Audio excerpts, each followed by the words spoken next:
Yeah.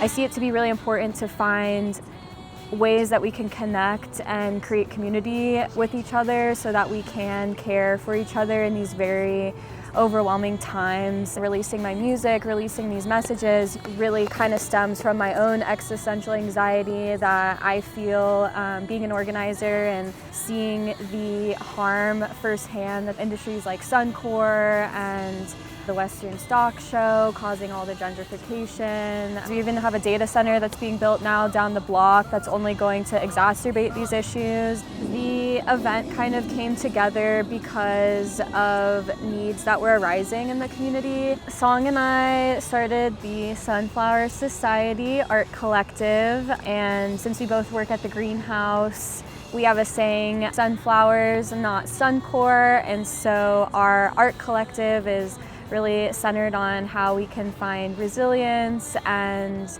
create community with other activists and organizers that are dedicated to creating change. Usually with drag, they create a number that is in alignment with the theme, and the theme for this event is World on Fire.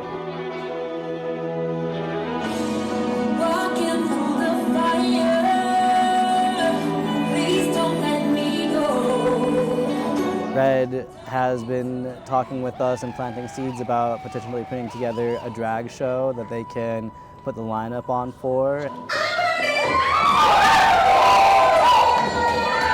And as young people, we're going to inherit that crisis. So it's just critical for us to fight back, especially against administrations that don't take accountability for this, for what they're doing. When the fascists are taking over and all you have is a clarinet, what do? Start a protest marching band.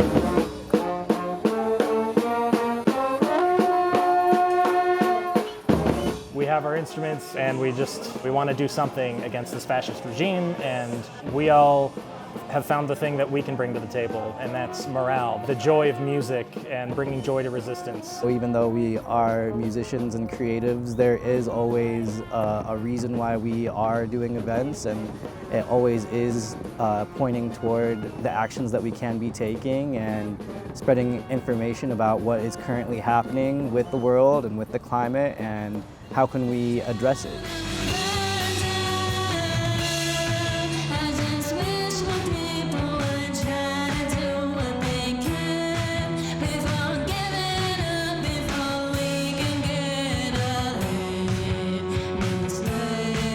We're just really happy that this collective can be a queer and youth-forward, activist and organizer-driven art collective, because there's just really not enough art collectives out here that are centering around the people power that we need to create safe space. Denver has the 6th worst air quality in the country, and that's why our world is literally on fire and we're experiencing very high temperatures, drought. I've been writing this EP now for a year and a half. I think it's really a journey of the feelings that I was processing and going through as an organizer, the burnout that is just so real in being like an activist and an organizer in this world, just the way that we are expected to do so much and receive so little for that. Overwhelmed that I have to work for free in order to create the change that I want to see in the world is definitely not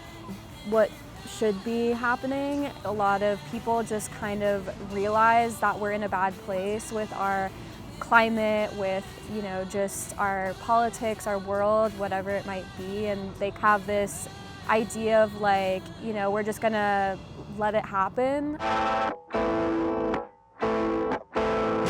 If people are just allowing all of this negativity to crash over us and we're not going to at least fight to keep our head above water, then we really don't stand a chance.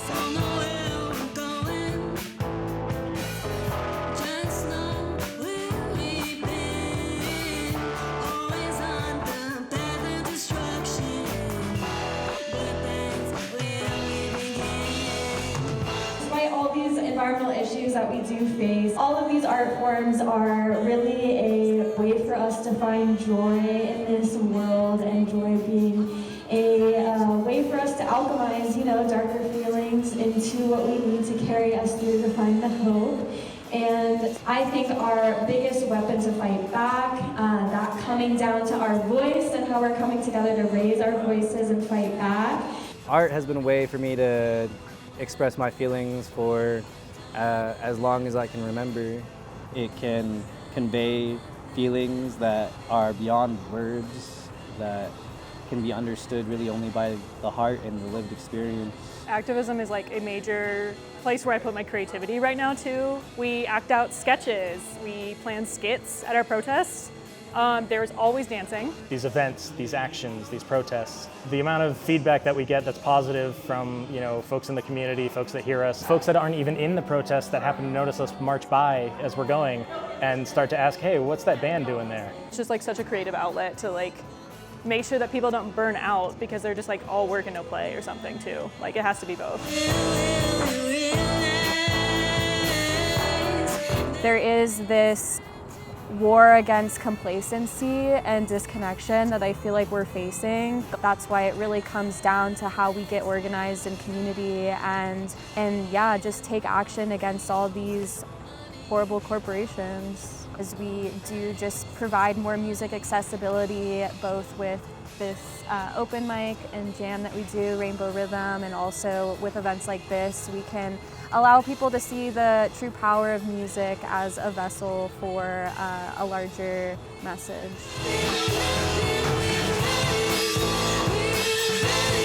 My other song, Runnin', it's the world is running on nothing because we're extracting so much from it, and we ourselves are running on nothing because we're burned out and exhausted. Bringing all these ideas together, weaving them into the moment of urgency and why we need to really step up and take action.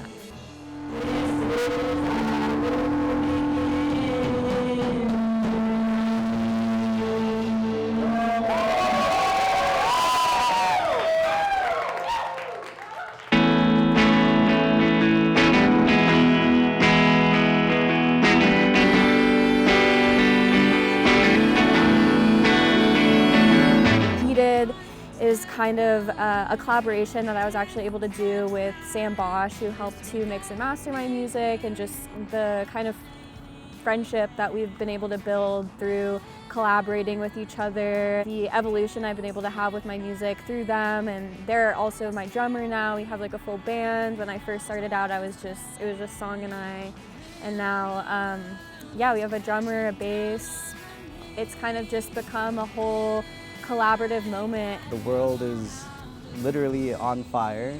Honestly, it's quite scary that we're in this place because the scientists have known this for decades and decades, and the information has been hidden strategically. In Colorado, there's devastating wildfires every year, do billions of dollars of damage depending on where they are. The immigration crisis has affected my family. I've had family members who were displaced from Hurricane Katrina from Colombia and Latin America too. That immigration crisis is the climate crisis too. People are fleeing, the economic crisis, the floods, the wildfires caused by this. These fossil fuel companies are also devastating public health. They're devastating our drinking water, the air we breathe, access to food, access to affordable housing, just access to mental health resources. All these different crises are connected, caused by corporations and their greed. We vote with our dollar every day. We're voting with our dollar by throwing it at our dancers, our performers, and me included. Okay, guys, musicians want to have money sent at them too. Being able to have that financial validation in our work, that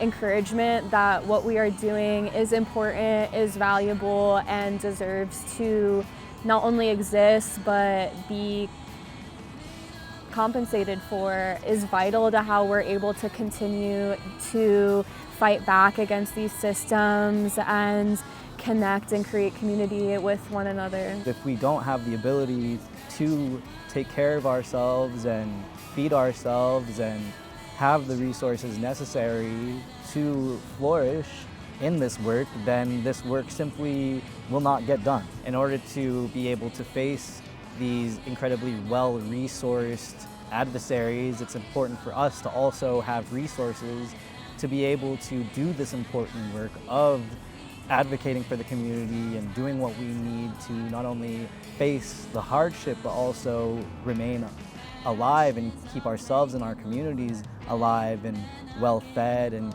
taken care of.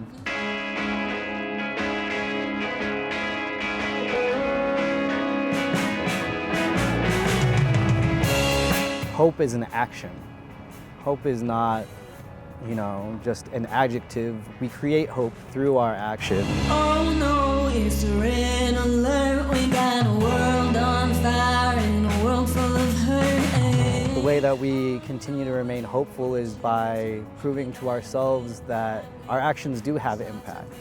Every day, the people that we meet are able to be influenced by the things that we do, and if we keep on striving and remain resilient, then we will see results, and we do see results.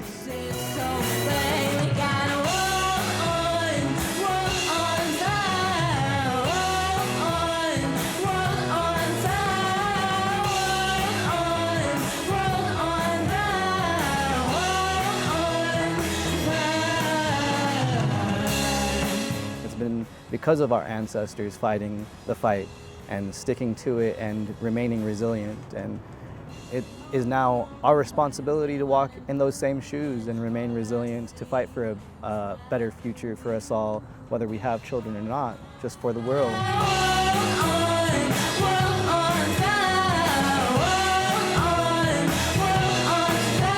The role that magic kind of plays in imagination, in art, and how that is all a form of resistance is part of how we're able to kind of transmute these feelings and really step into the reality we want to live in. Art is also a vessel for imagination, and that being the most powerful tool for how we can imagine the world that we want to live in and actually manifest and work towards that reality. And it can also be used by the people at large in order to communicate what we are facing and in order to replicate and speak to the times and the struggle. I think it's a very important aspect of capturing what is currently going on.